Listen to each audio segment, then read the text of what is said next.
אני רוצה עכשיו להציג את האורחת הבאה שלנו, כפי שאתם רואים אותה עכשיו. Hi, Amy. Welcome to our conference. As let me just introduce you and I will pass the screen on to you. אז אימי מיקל היא מנהלת חוויית הלקוח של הספרייה הציבורית בברוקלין, אחראית על יישום אסטרטגיות חוויית לקוח, במיוחד בתחומים הנוגעים ליעץ, השאלה ואוספים. היא אחראית על כל זה ב-60 סניפים של ספריית ברוקלין. היא מובילה את תחומי ניהול האוספים, הוצאה לפועל של חזון הרכש, וניהול התנועה של האוספים, ה-discovery, הגילוי והמעורבות. ואם אני רוצה לסכם את זה בצורה קצת יותר ישראלית וברורה, היא אחראית על הממשקים שבין הקורא לספרייה. איפה שהקורא פוגש את הספרייה, אלה הנקודות שבה היא עובדת ועוסקת. ההרצאה שלה היום תעסוק בפיתוח אוסף מכיל, מתוך המילה הכלה, מתוך אתגרים והזדמנויות. Amy, the screen is yours. I just told everybody what you did. Thank you. The title of your lecture in Hebrew. And so the screen is all yours. And just one more thing, מי שרוצה לשאול שאלות, יכול לעשות את זה בתוך הצ'אט בעברית, ונחום גם יעזור לנו בתרגום של זה בסוף, ונעלה את השאלות למרצה. I was just telling everybody that we're going to have the questions can be asked in the chat in Hebrew, and we will translate this later. Yes, thank you. Good morning, shalom. Good morning for me. It's 7 o'clock here in New York, and thank you to the National Library for inviting me to speak. I will keep it brief. I know we're running a little behind, and it's the end of a long day for you. And let me hide my own face so I don't keep looking at myself. So yes, I will here speak briefly on behalf of the Brooklyn Public Library on the topic of intellectual freedom as far as the way we see it here and in Brooklyn, and some of the challenges and the opportunities that we've experienced in the past few years in this area. This is me. I am a Brooklyn Public Library librarian of nearly 10 years.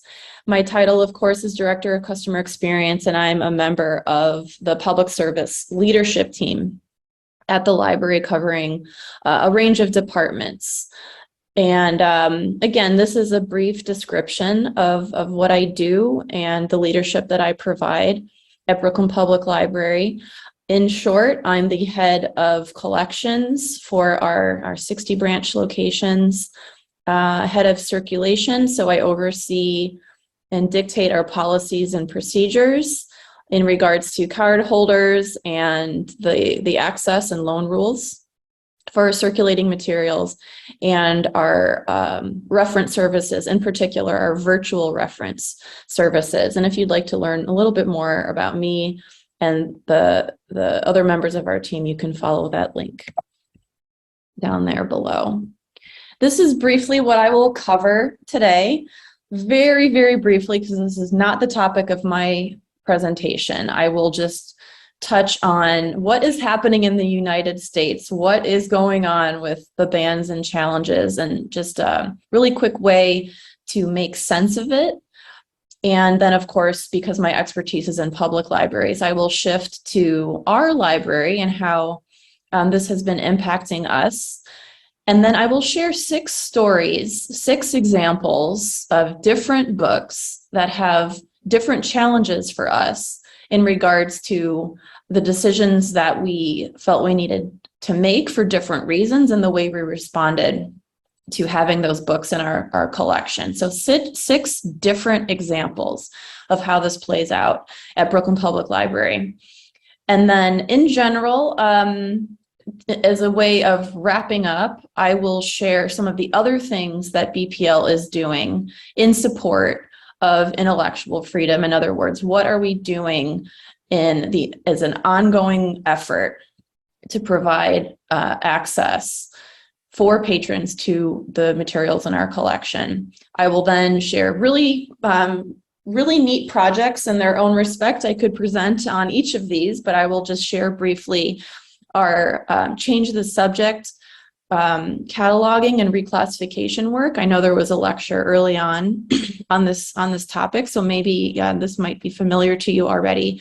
And then finally, I'll wrap up with a little bit of information about our Books Unbanned teen e-card project, which we launched a few months ago and has been very interesting and popular, and I understand is probably the reason that you thought of me to join you in your conference today.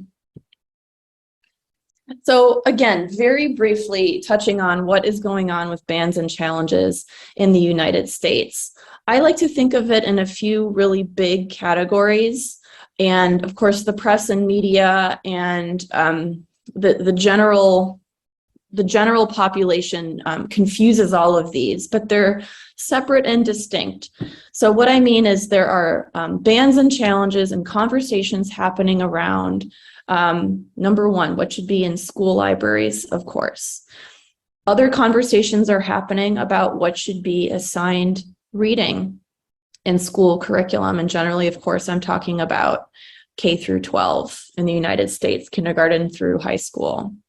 Then, of course, there are conversations about what should be available and accessible in the public library, and not just books necessarily, but programs, services. We're starting to see conversations and challenges around content in databases in the public library. And then the fourth thing, which is fairly new, we're starting to see are challenges to what bookstores are allowed to carry in the United States. And there's a case playing out right now in Virginia that everybody is watching closely in regards to what Barnes and Noble will be allowed to sell to minors with restrictions. So with that, of course, I'd like to focus only on Brooklyn Public Library and give you a few pieces of information about my library and my library system. For those who may not know, Brooklyn is one of the 5 boroughs of New York City, and independently by itself, it is one of the largest cities in the United States if you were to separate it out from New York City. We have 2.7 million residents who live in Brooklyn. That is information from the 2020 census. So we know our population is continuing to grow, and we have approximately 1 million cardholders at Brooklyn Public Library. We know that a substantial amount of our residents, the people who live in Brooklyn, speak another language, that they're foreign born, and that we know, of course, that some of the most common languages spoken in our borough are Spanish, Russian, Chinese, Yiddish, and Creole, among others. You can see on the map on the left-hand side, all those blue dots, those are our neighborhood libraries. So we have 60 libraries in Brooklyn, which is quite a large number if you take a minute to think about it. I was just talking to our new board chair at a branch opening yesterday, and she's been trying to visit every library as she can, and it often takes people upwards of a year or more, who are trying to visit every single branch and get to know every location in our system. So it's a very large system, a very large organization. We have about 1,100 staff that work in the library. Of course, half of those work at administrative capacities, like myself, at HR and finance and development and IT, everything to support the function of our library. So about half of those staff work in our branches and our public-facing librarians and other staff. And then to give you a sense of the size of our collection, we circulate about 3 million materials. So that's circulating print and media throughout our branches. And then on top of that, you can add on about 500,000 digital materials, ebooks and audiobooks. And then roughly every month, which is growing, we're happy to see, we see about 300,000 items circulate at our library. So very big system, a lot going on, and I work with lots of people to do the work that I do. I thought it would be helpful to kick off with a definition, of course, of intellectual freedom, if this hasn't already been discussed, but I wanted to make sure that everybody saw this and had a chance to reflect on what this meant as defined by the American Library Association Office of Intellectual Freedom. So intellectual freedom is the right of every individual to both seek and receive information from all points of view without restriction. Of course, this principle of intellectual freedom is based in the American Constitution, the First Amendment of the Bill of Rights, and the right of every resident of the United States to both seek and receive information unrestricted. There, of course, are some exceptions to this, as defined by the Supreme Court and other court cases. And this is what is starting to be the core of the conversation in the United States, is when is it appropriate to restrict access, typically to children and minors, for what they can and can't access in their school library, in their public library, or at their local bookstore. So the way it works at Brooklyn Public Library and many libraries in the United States, in fact, inclusive of school libraries as well, is that we consider the ability of patrons to challenge what we carry in our collection, the right of those patrons, that they have the right to do that at any given time, and that libraries can and should provide a mechanism for patrons to challenge the library's decision on not so much even whether they do or don't carry a title, but whether it's appropriately shelved, whether there's appropriate restrictions around it.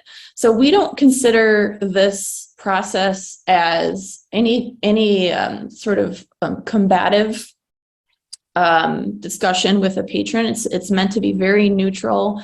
We welcome it, and we do want patrons to know that we gladly provide this option to have that dialogue between library administration and patrons over what we choose to carry in our collection. So this is an example of our request for reconsideration library material form. It's just a portion of it. It's not the whole form. And then just quickly, you can see the chronological process by which a patron can expect to have their request considered at the library. So once somebody completes the form, I want to note here that it can be submitted by patrons, but we also welcome staff to submit it. We have not received any formal challenges from staff to date, but staff has just as much right to challenge what we have in our collection as a member of the public does. So regardless of who you are, once you submit the form is sent to our selection department in our technical services center. And the reason we decided that is so that the people who made the decision about whether or not to purchase this item could do a little research and investigation into why the decision was made. And then once that work is done, that information plus a copy of the form is forwarded to me. And then I kick off a process. We convene a review committee.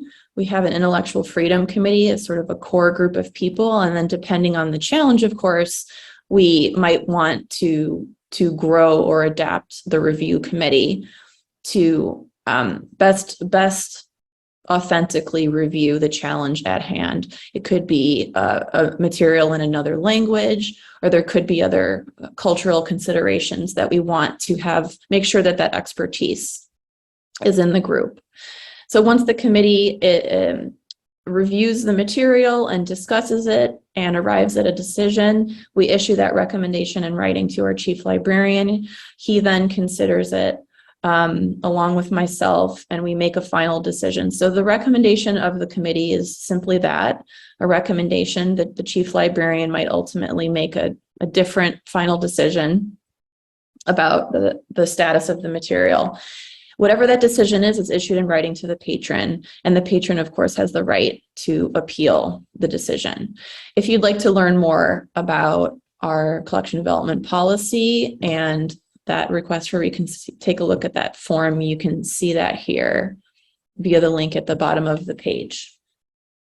And in fact, we don't get that many formal challenges at the library. The last one that came through formally via the request for reconsideration form was a few years ago, and it concerned a book by Dr. Seuss called If I Ran the Zoo. If you are familiar with this book, people object to it. They don't like to see it in the children's collection because it contains now, at the time, the imagery that Dr. Seuss used to portray certain cultures. We now, of course, consider that very offensive and racist. And people don't like the idea that a book like this would belong in the children's collection.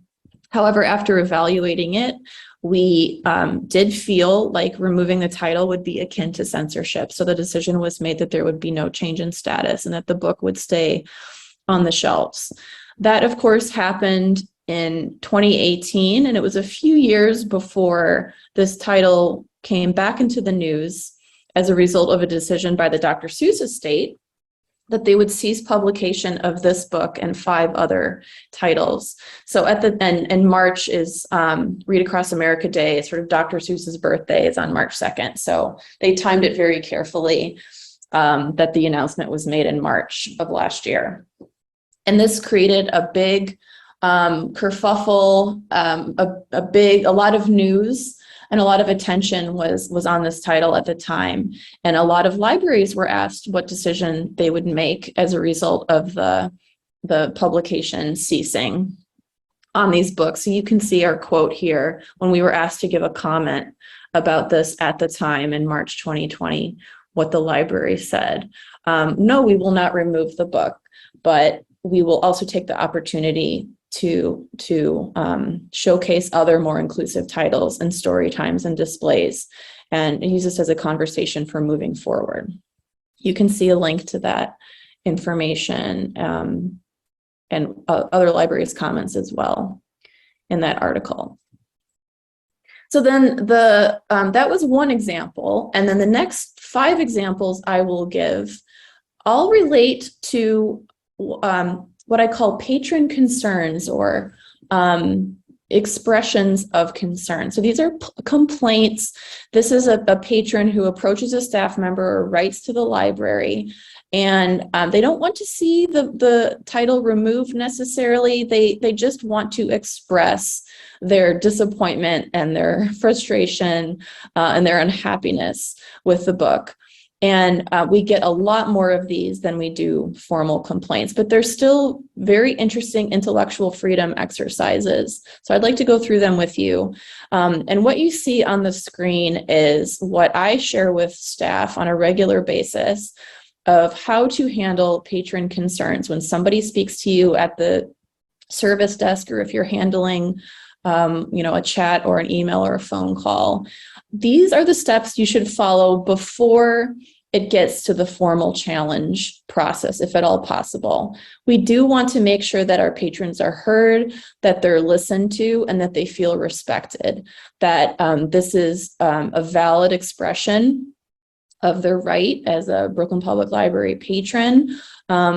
It's really trying to show empathy and that you are sincerely listening and understanding their point of view.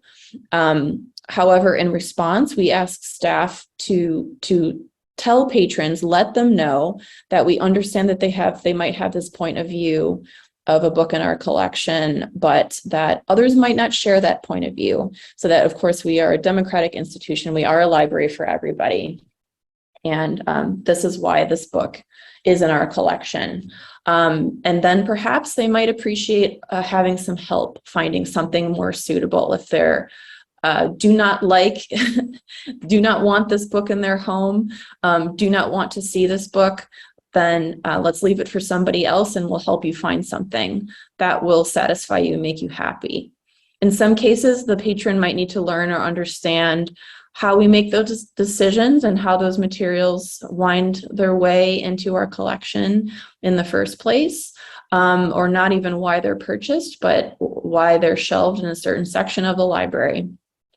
In other cases, the patron might be interested in understanding what intellectual freedom is. Of course, we're all librarians and library workers, and the general public might not even be aware of that concept or what it means. So it might help sometimes to share it. Then if they really do want to take it a step further, then it then becomes appropriate to give that individual the request for reconsideration form, and then the formal challenge process would kick off if they ever decide to do anything with that form. I asked staff to tell me about these examples so that I can learn about them, think about them. We often discuss them in our intellectual freedom committee. And then, of course, this is why I know about these examples and that I am able to share them with you today. So these are the 5 examples I'm going to give are examples that we've gotten in the past few months. So these are all very timely. They've all happened recently. The first patron complaint was coincidentally, given that I'm speaking with all of you today, was about a board book for really little ones called Listen, Israel's All Around. And the nature of the complaint had to do, the patron was Palestinian. She was unhappy with the way that information was portrayed in the book, and she just shared it with staff. And she was disappointed that we had chosen to carry that book in our collection. Our librarians looked at it. They felt that the content of the book was fairly tame and fairly generic, and that it had some good reviews from Kirkus and other places. So the decision was made to keep that title on the shelf, that we felt it was appropriate in our collection. But then as a follow-up, we looked for other children's titles that might be more appropriate for some of our other patrons. So that's how, this is one example of where a patron disagrees with the accuracy, has different political views, right, of a title in our collection. And in this case, it's for very little ones. We don't often see political challenges to books for babies, although those are coming up more frequently. So here's one example. The next example is actually not so much complaints from patrons, but library staff are starting to show their distaste and displeasure with this particular book being in our collection. There have been Brooklyn Public Library staff members who've complained about us carrying this book, and you can see some of the screenshots there from Facebook, a librarian group that I follow. So these are other librarians and other institutions having an ongoing debate. There are many, many posts about this particular title and why libraries should or shouldn't carry this and our obligations for doing so. The objections to this title are that it's anti-trans, that it's full of misinformation, and that it's harmful to our patrons who might identify as trans, who have family members that identify as trans. So we do carry the book in the collection. The Intellectual Freedom Committee, we read the book, we discussed it. This was not a real challenge. This was just an exercise for the committee. And we decided together that it was the right decision to have this book in our collection, that we, above all, are making sure we're providing access to a variety of viewpoints. And that, of course, one of the reasons that we had the book in the first place is that our patrons have been asking for it. So it's in response to patron demand. Another example in the same category in terms of patrons are very happy to have the book. Library staff are feel different ways about whether it's appropriate for a library to carry this title. This book was published about a year ago by Robert F. Kennedy Jr., and it is a sort of a takedown on Anthony Fauci and how he may have orchestrated a few things to make sure that he and others would profit from the vaccine rollout.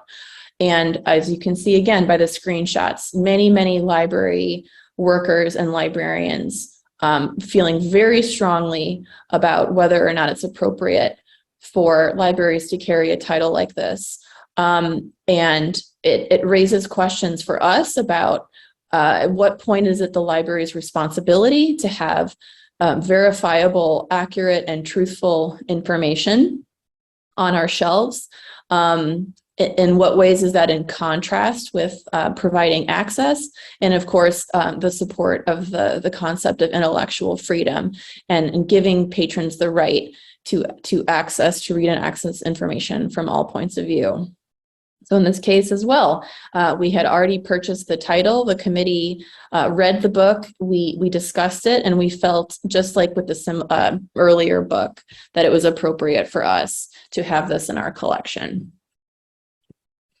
I know all of you are very familiar with this example, so I'll touch on it very briefly, but we have had patrons complaining about this book at Brooklyn Public Library as well. And this is the most frequent complaint, in fact, that we've been getting recently. So we have made sure all of our staff have the following statement or talking point that I'm sharing down below, that we will not be pulling this book from our shelves. There may be other families who may choose to enjoy it.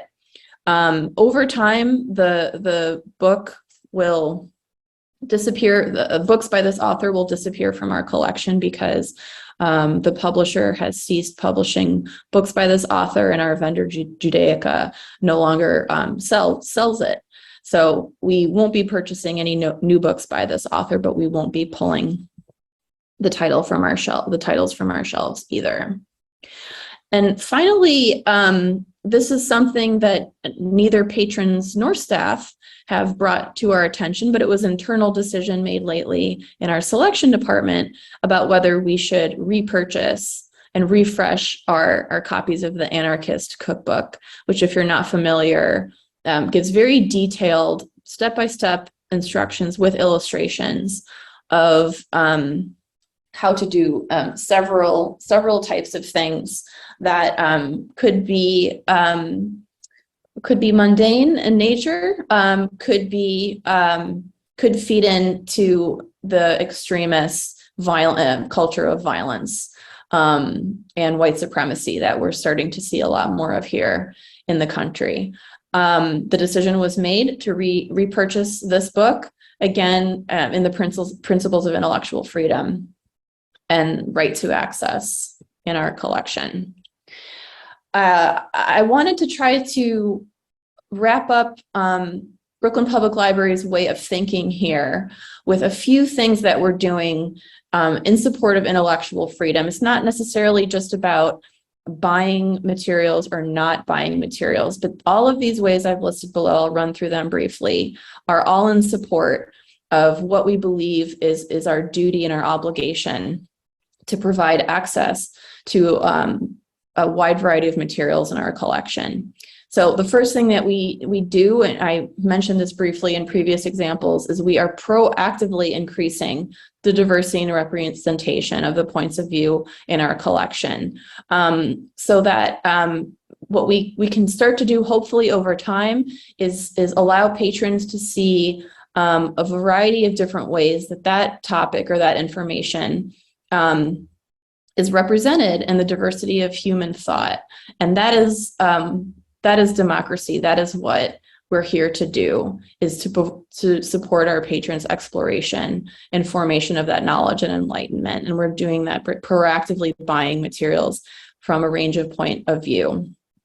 Not only that, is if the materials sit on the shelf and that you have policies in place that are prohibitive or exclusionary, that you're not ultimately achieving your goal of intellectual freedom and access. So we are also proactively seeking out and updating some of our policies to make sure that as many Brooklynites as possible can access our collection. This would include recently becoming fine-free, making changes to our policies for showing ID, other policies for waiving blocks, and other restrictions that might come on patrons' accounts, and in general, trying to be as welcoming and informative as possible when we talk about the library to patrons, so that they really, the steps to go and get that library card and begin using it are as easy and simple as possible. We are working on employing good collection management practices, how our materials move around the system, how our staff evaluates and vets how things are shelved in our branches, what is actually on the shelf, what is being deselected. I'll be honest with everybody, we did need a bit of a refresh and a restart on being extremely proactive on what's on the shelf and what patrons have access to, and what in some cases does need to be weeded due to low usage or materials being out of date, so that it's much easier to find and discover the new materials that we want people to find. One of the things we've done in relation to the first point, proactively increase representation in the collection, and we have created new ways to find books that we might not know about. We launched a new patron-driven acquisitions model called Recommend to Purchase. It's very simple. It's not innovative in the least, but we didn't have a good model in place. And now we receive about 10 to 15 requests each day of titles that patrons don't see in our collection and they'd like to see us consider. So we are continuing to bring in new books, new points of view that we otherwise would not have known about, thanks to our patrons. And this is inclusive of self-published content, indie content, small press content. We are really trying to go out and ask people to help us find materials that we otherwise would not have purchased because it simply wasn't on our radar. And last but not least, doing a lot of work to improve our catalog, our discovery layer, and how people find things that needed a lot of improvement. We did a lot of updates in our catalog the past 2 years, rolling out new tools for merchandising and discovery. The trend here, everybody, is really that it's not enough to buy something and put it on the shelf. There are so many complementary ways to make sure that people find and discover and have access to the things that they need. That is where intellectual freedom takes place, right? So 2 quick examples, and then I'll be ready for questions. One project that the library worked on about a year ago was called Change the Subject. This is an effort to build a more inclusive catalog in terms of finding and eradicating racist and biased classification language that shows up all over the place. So the one thing that we successfully did is we deviated from the Library of Congress subject heading authority record for the term illegal alien. We overwrite that on a regular basis with our own term, undocumented immigration.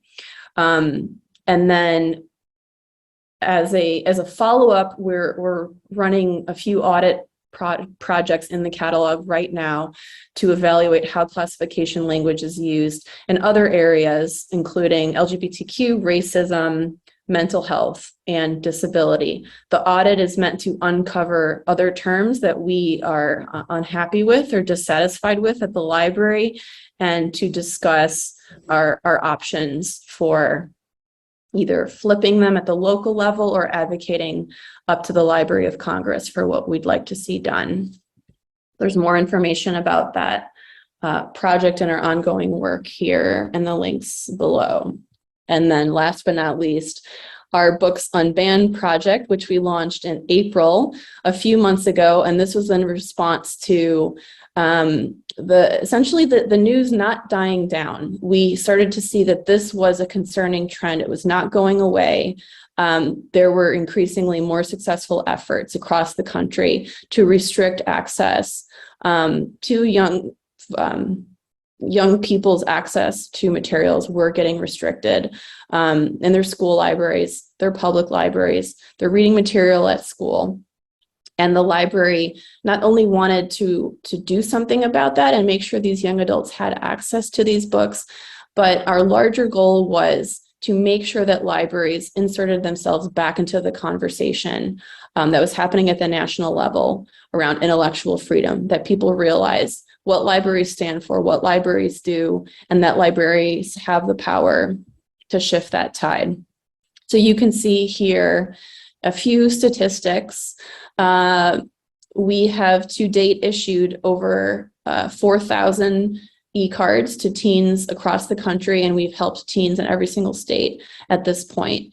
Their e-card is a one-year membership, and the library card gives them access to our entire digital collection. So over 500,000 ebooks and audiobooks, plus over 115 databases, completely unrestricted. We want them to explore our collection and read whatever they like and whatever speaks to their soul.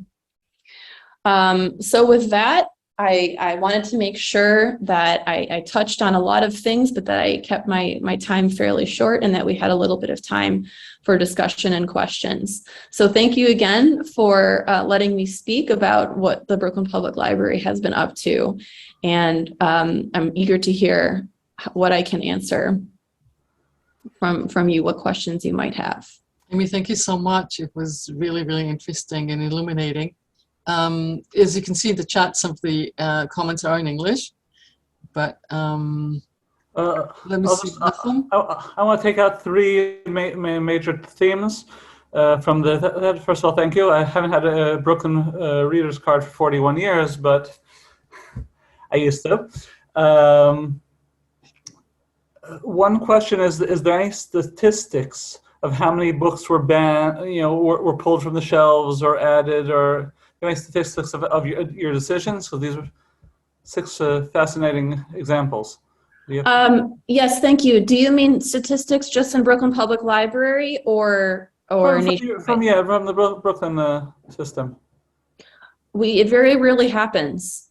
There is a New York Times article, if you give me a minute to dig it up, or I can share it after the fact, that shows some of our challenges going back a few decades and the result of those challenges.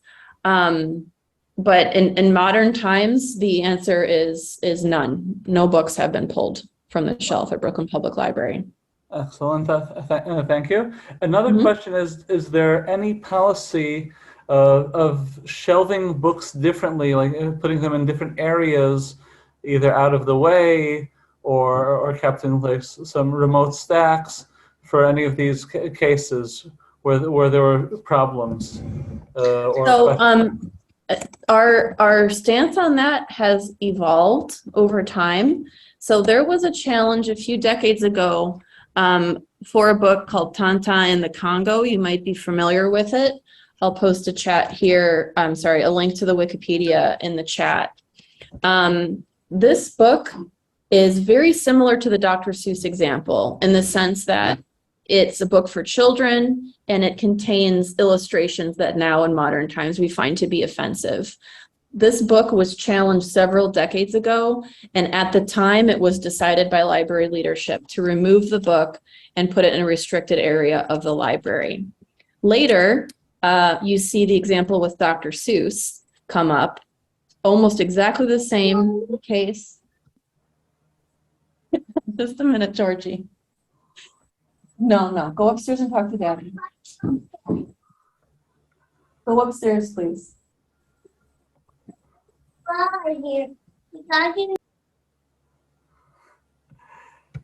It is glad to know that 6,000 miles. The example. Welcome to join us. Dr. Seuss. Georgie, come here. Come here.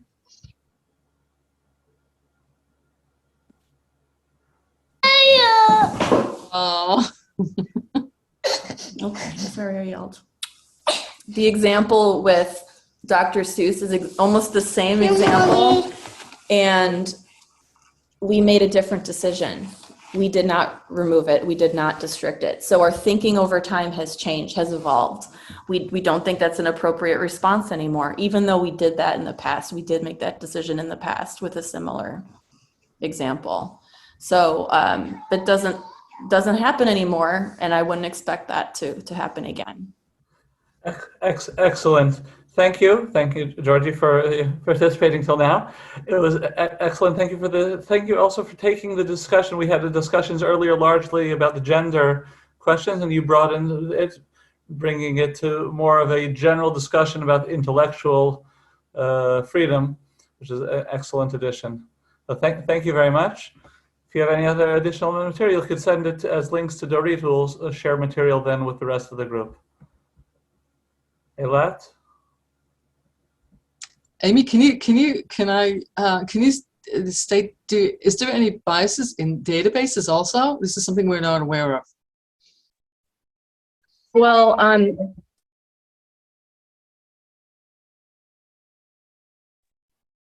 one of the things, I'm going to answer your question in a different way. One of the things that I encourage libraries to do is shift the way they talk about themselves. The collection is biased, right? There is inaccurate, misrepresented, and biased information all over the place in library collections. I'm talking specifically about public libraries. I know there are other kinds of libraries here, and that it's not just necessarily the library's role to vet or curate out anything other than 100% true factual information. Rather, it's crucial that we help our patrons see the range of thought on a given topic and learn how to begin to think critically about what they're engaging with. That it's just as important that people have those crucial information literacy skills as it is that we provide a range of views and opinions that they may access in the library, right? So back to your question about databases, yes, there is biased content all over the place. There's racist and biased and offensive content in primary sources. There's biased and racist and offensive content in published books and music and media, right? It's important that we try to classify that in a neutral way so that we're not perpetuating that in our catalog, that the catalog is a neutral way of arranging and helping patrons discover what we have, but that the content itself is full of life and full of diversity and thought, and that we're not trying to keep that from our patrons. I hope I answered that question appropriately, but let me know if I can. You actually did, and yes, and I would go on, but I'll leave this for now. But I would, this comes, what this brings up is the feminist theory in the library and querying the catalog to articles that I presume challenged also your library. But I think we have a question in English here. How do you publicize the library services, especially among families who may be non-English speakers? So we have one of my peers in the public service team. She's the director of outreach services, and their department specifically works with speakers of other languages, immigrants, non-English speakers, foreign-born residents, as well as older adults and re-entry services. So those who have previously been incarcerated. And that department does a lot of work. It's never enough. We have so many speakers of other languages. Not only are we trying to promote what we do and do it well in English, now we have to replicate all those efforts in other languages. We've provided tools for our staff to converse with patrons in another language if they may not themselves. We have handheld devices. We have something called Language Line that you can pick up the phone and call somebody if somebody's standing right in front of you. And then we have printed materials and other outreach. And we make a big effort to hire staff that speak other languages as well and place those in branches. So I'm not able to adequately answer that question in the time that I have, but the thing to take away is that we make a lot of effort and invest a lot of resources in trying to make sure speakers of other languages and families know what we provide and feel welcome at the library and understand what a library card is and how to get one. And we don't make those assumptions about what people know about the library. Yes, we have books in Hebrew. We collect over 20 languages in addition, actively collect in over 20 languages at Brooklyn Public Library. And the other question in the chat, does the library have any information literacy program? So recently, I'm just about to wrap up a grant whereby we've done some information literacy training for library workers about how to connect with patrons and provide crucial information literacy skills at the library setting. It's very difficult. It's not easy. There's no perfect way to do it. And we're trying to give our staff the tools to at least begin and not feel intimidated by the challenge. Amy, thank you so very much for this talk that you gave us. It was very illuminating, and people are really talking about it. So I'm really happy that all this came up and you brought this up. So again, thank you from all of us. And I'm מחזירה את זה לדורית. דורית, איפה את? Thank you for me too. אז באמת תודה רבה לאימי. אנחנו נסגור את היום.